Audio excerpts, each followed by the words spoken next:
Capitalism, Socialism, and Democracy by Joseph A. Schumpeter. Part 1. The Marxian Doctrine. Prologue. Most of the creations of the intellect or fancy pass away for good after a time that varies between an after-dinner hour and a generation. Some, however, do not.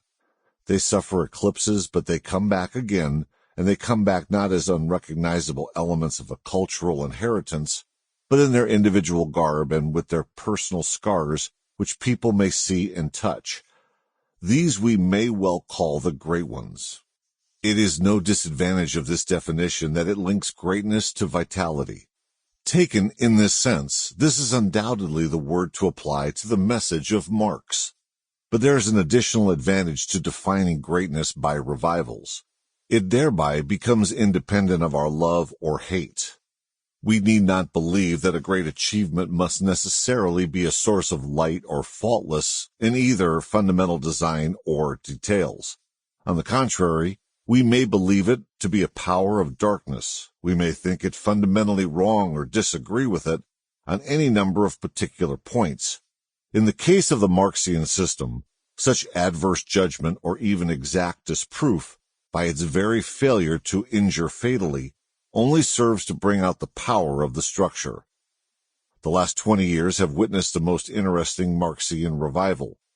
That the great teacher of the socialist creed should have come into his own in Soviet Russia is not surprising, and it is only characteristic of such processes of canonization that there is, between the true meaning of Marx's message and the Bolshevist practice and ideology, at least as great a gulf as there was between the religion of humble Galileans and the practice and ideology of the princes of the church or the warlords of the Middle Ages.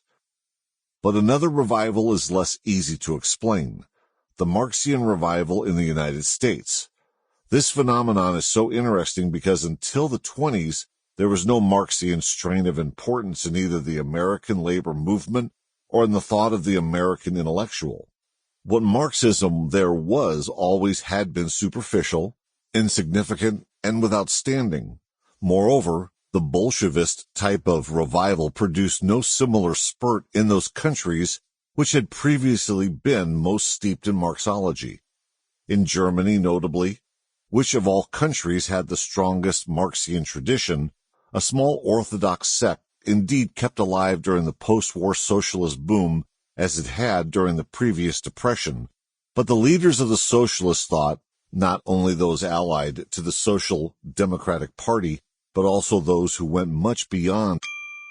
Sample complete. Ready to continue?